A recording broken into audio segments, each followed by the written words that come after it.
If you have a way of knowing that in 10 years you are most likely going to get a stroke, wouldn't you want to know?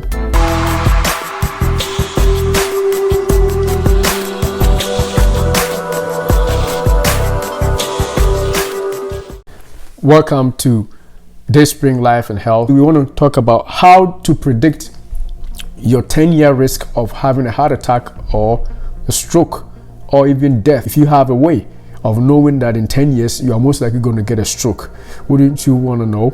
So if you want to go with me, we're going to go on the computer, and it is what we call the Framingham risk assessment.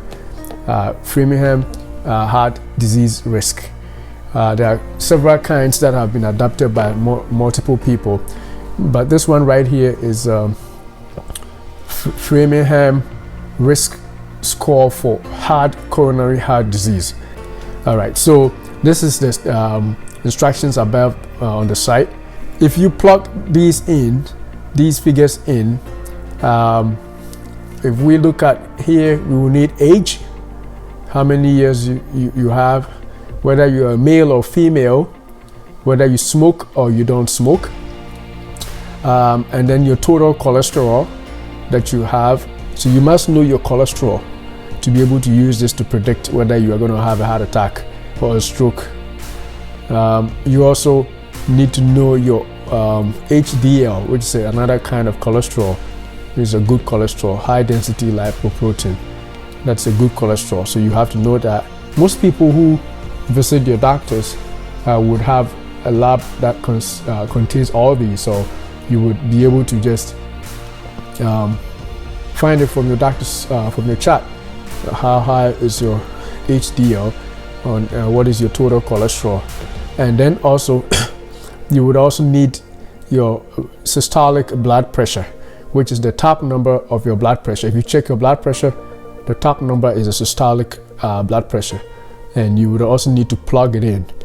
And once you do all that, you also answer whether or not you are taking blood pressure medications.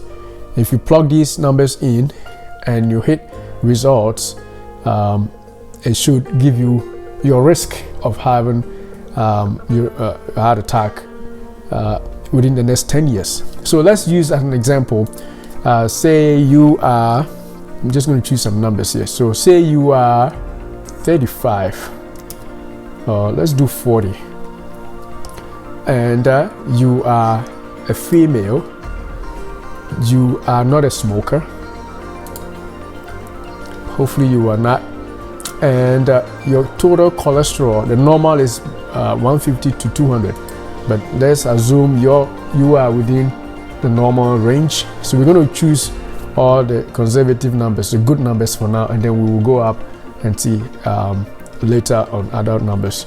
So say you are, let's choose the lower, well, let's go in the middle, say 180 or something, and then your HDL cholesterol, which is your good cholesterol, let's say you are over 60, which is pretty good, and let's say your blood pressure is normal. So the systolic, the top number, let's say it is 120, and if that is the case, we assume that you are not taking any medications. Since your pressure is normal, you are not taking any blood pressure medications. So in that case, your risk, if you look on this green side here, your 10-year risk of having a heart attack, which is a myocardial infarction, or dying from a heart attack, it's 0.1%. 10-year risk of having a heart attack or dying from a heart attack for this patient. If you are 40, you are a female, you don't smoke, you have a normal total cholesterol, you have a high HDL, very good HDL number 60, and your blood pressure is normal to 120, you don't take any medications for blood pressure, the percentage here is 10-year risk of having a heart attack, according to this Framingham model, is 0.1% for this patient. The average for the people in this age group and all that, the average is usually 1%. So most people around, being female, having normal and all that, the average is 1% having a heart attack or dying out of a heart attack. But this is because all the numbers here are normal. So the question is, what are your numbers? Which is the most important thing to think about. Most people don't even know their blood pressure. Most people don't even know their cholesterol. Most people don't know their good cholesterol or their bad cholesterol. And of course, everybody knows their age and everybody knows their sex. So let's assume the numbers change, okay? So now, let's say this person is still 40 years old, still a female, but this person, let's increase the risk a little bit. This time she's a smoker. And also, their cholesterol, total cholesterol is 250, slightly higher than normal. And their good cholesterol, they don't exercise. So their good cholesterol is less than 40, probably 35. And their blood pressure, because they don't exercise, their good cholesterol is bad, their blood pressure is probably also 160. Now, if you look at the results, in 10 years, this person has 11.6 or 12% up, approximately 12% risk of having a heart attack or dying from it. And this is just a 40-year-old. So in 10 years, so by age 50, there's 12% chance that this person will die. 12%, which is high. This person will die, all because their blood pressure is not controlled. Actually, they should also be taking medications for blood pressure. I forgot that. If your blood pressure is 160 and you are on medications, but it's not controlled, your risk even goes up higher. Now the risk has gone to 17.1% risk of dying from heart attack in 10 years. So in 10 years, this person who is 40 will be 50, and their risk of dying from a heart attack is 17%. That is because, first of all, they are smoking and their blood pressure is not controlled, their good cholesterol is low, they have higher cholesterol, overall total cholesterol is over the normal 250. People are 250, they don't know. People are above 250, they don't know. But going over 250 is not like too big of a thing. It happens all the time. People just don't know. And this person is 40 years old. So their risk of dying out of a heart attack, when you hear people, oh, somebody just died. What happened? Oh, they just slept, they didn't wake up. Heart attack may have happened. Their risk is very high. Now, let's continue mixing up the numbers again to see. Now, this is a female. Let's change this person to a male. Imagine this person is a male. And we are using 40 as the age here.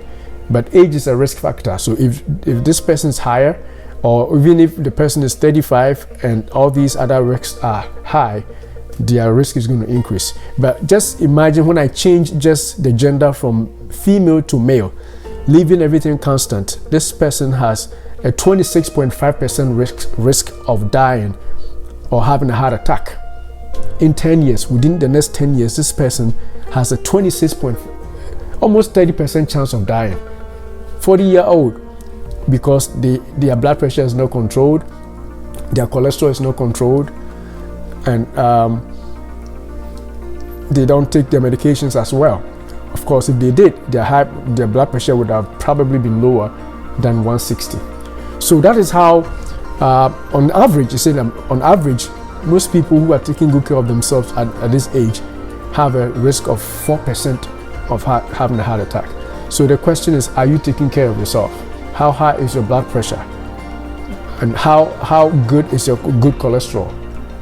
And how bad is your total cholesterol? Do you have something above 200? And if all these things are happening, then your risk increases. So we can understand why more younger people are dying younger from cardiovascular events, just because their risks are higher for dying. And again, we're using the Framingham risk model. So now, this is it for numbers that you could go to this website, mdcalc.com, and plug in your own numbers and see your risk of heart attack, okay, yourself. And hopefully when you see your risk, you will be motivated to do something about that risk, to ensure that maybe take your medications or even see your doctor to ensure that these risks are reduced. So just the same numbers, just as a point, same numbers. When it's a male, their risk of having a heart attack is 26.5. When it's a female, their risk is 17. About 10 percentage point difference in risk from being a male.